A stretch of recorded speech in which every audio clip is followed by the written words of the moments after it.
Hey everybody, welcome back to another install video. This is some weird weather we're having in the Nashville area for sure.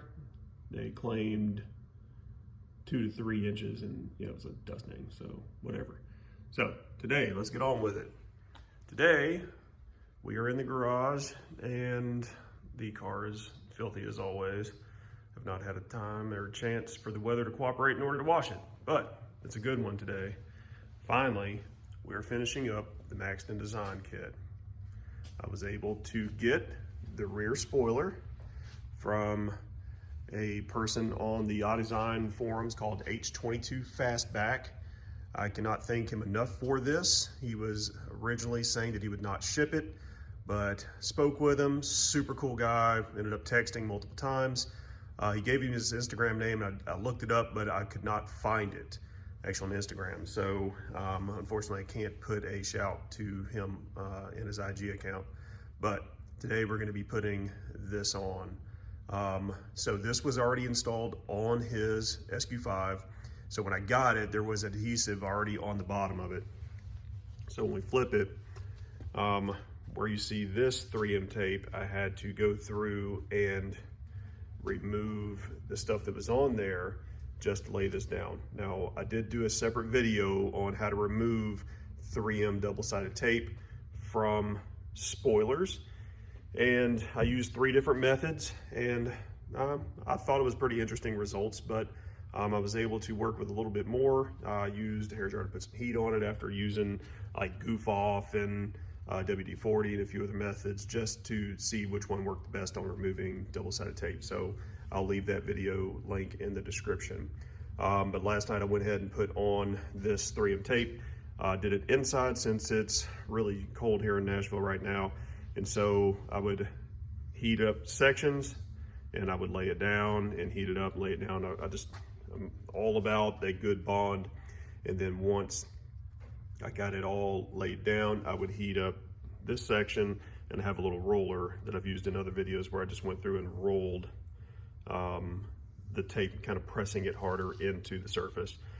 Spoiler's been inside all night, so it was a good temperature. The only thing I'm worried about a little bit is the temperature of the car itself, which I'm sure is pretty chilly. So what I'm gonna do is, since it's dirty, I'm going to wipe it down with some waterless wash just to kind of get it nice, and then I'm going to wipe that area down with alcohol in order to prep it a little bit. And then we'll go ahead and lay the spoiler out, and I'll show you my method on how I'm going to attack that. But out of all the installs we've done, this is probably going to be the easiest one. So let's get into it. Okay, I've got this wiped down. Nice and clean, got some alcohol on it, just kind of let it dry up. I used Limitless Car Care's waterless wipe. I've been using that for years. It's not a bad product. I did have a sponsorship with them for a while when I had my Mustang, but those sponsorships are gone, so I'm probably going to be switching back to Adams on the next go round and just use some normal alcohol. So my plan from here is I'm going to use this hair dryer, and I'm going to start kind of just heating up this whole surface here, and I'm probably going to stay on that for 5 or 10 minutes just to make sure that it is pretty warm for whenever I lay the spoiler on here. But before I do that, I'm also going to kind of test fit this onto the back, and I'll use some tape. This is just because I'm picky. I'm going to mark, the sides here and the other side just to make sure it looks even. It's not all cattywampus or whatever. When it gets on there, I just want to make sure it's even whenever I lay it. And then once I heat that up, I will come back and heat this surface up as well. And then I will take these corners and kind of peel a tab down a little bit on both so I can grab them and pull it. And we will go from there.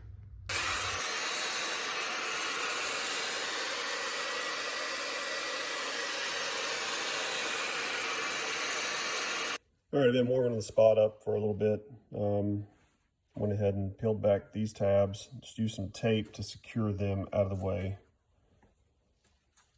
And now we're going to start laying this up on the rear lip. And And I went ahead and just kind of marked where I want the edges of that spoiler to kind of fit on both sides. Now the good thing is when you put it up here, there's already kind of this ridge across here. And when you lay it down in there, it's pretty secure. It doesn't really move that much. So that's good. It'll help you line it up so you're dealing more with the spacing on where you want it to line up on this back edge than anything. Just make sure, you know, just adjust it down. Do this part how you want to do it. So we've got it laid down. And so I'm going to go ahead and start grabbing the tape. I just have these little areas right here tacked down. So I'm just going to grab it and start pulling.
Now I'm going to go back and reheat up some of that area before I press it real hard.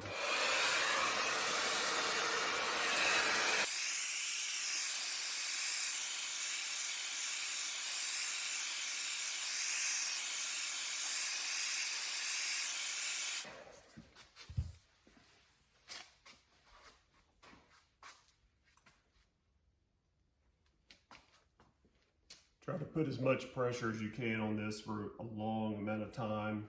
Long being, just keep working your way maybe 60 seconds or so.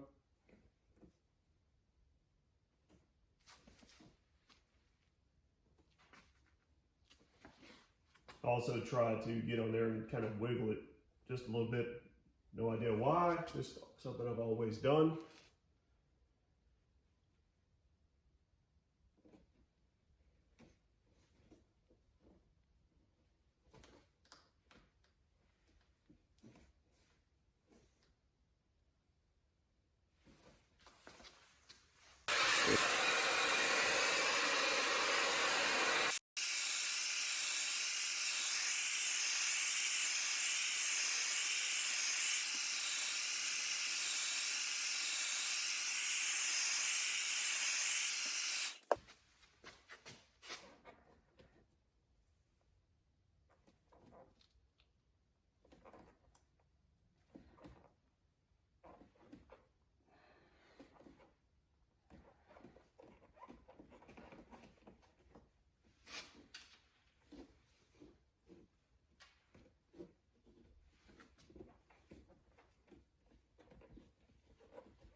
And just like that, it is on. I'm probably gonna let it sit in the garage for the rest of the day, not get it out in the different temperatures as of yet.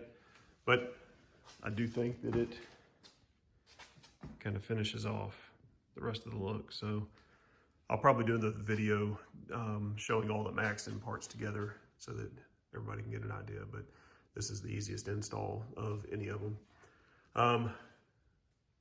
The one thing I didn't like the Maxton did was they had the little Maxton Design, this little decal. They had one here and then one underneath the bottom. And then also under the bottom, they had their little, you know, void if removed decal, you know, for, I guess, authenticity of the product, which this one, I don't know if you can make it out, but it was right there. And I just thought that was really dumb. You know, who wants to keep that on an exterior view that someone can just look up and see? I just really hated that. So took them all off as usual. So that's that. So a little preview for the next video that will be coming up in a couple weeks. Got my hands on a JB4, and this is one with revision 3.7. So this is the new, one of the newest ones that's out there. So I cannot wait to get that on, and we'll go into the reasons why I want JB4 this time versus, you know, an ECU tune. So if you guys are still liking this, and, you know, keep sending me questions. I don't mind answering any of them. I think that the questions you guys are asking are super valid, and I've gotten some few comments about the SQ5, and, you know, I really appreciate all the comments you guys have given me on this project from here and on Instagram. So if you still like this content, please subscribe and like this video if it was informative for you guys. Yeah, so until next time, later.